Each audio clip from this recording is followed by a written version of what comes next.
லங்காஃபோ ஊடக நேர்களுக்கு அன்பான வணக்கங்கள் மற்றும் ஒரு காணொலியூடாக உங்களை சந்திப்பதிலே நாங்கள் மகிழ்வடைகிறோம்.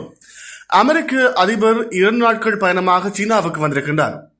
அவரை வரவேற்ற சீன அதிபர் ஷி ஜின்பிங் தாய்வான் விவகாரம் குறித்து வார்னிங் கொடுத்திருக்கின்றார். சீனா மண்ணில் வைத்து ட்ரம்புக்கு வார்னிங் கொடுக்கப்பட்டிருப்பது சர்வதேச அரசியலில் சலசலப்பை ஏற்படுத்தியிருக்கிறது.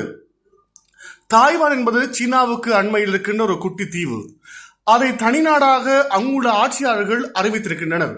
ஆனால் இதை பயன்படுத்தி அமெரிக்கா இந்த தாய்வானுக்கு ராணுவ உதவிகள், ராணுவ தளபாட உதவிகள் மற்றும் பொருளாதார உதவிகளை வழங்க வேண்டாம் என்பதை சீனா மீண்டும் இதன் ஊடாக வலியுறுத்தி இருக்கிறது.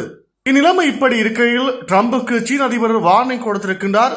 சீன அதிபர் ஷி ஜின்பிங் ட்ரம்புடன் நடத்திய பேச்சுவார்த்தையில் தாய்வான் குறித்து தனது நிலைப்பாட்டை மிக தெளிவாகவும் கடுமையாகவும் பதிவு செய்துள்ளமை இங்கு குறிப்பிடத்தக்க விடயமாக இருக்கிறது.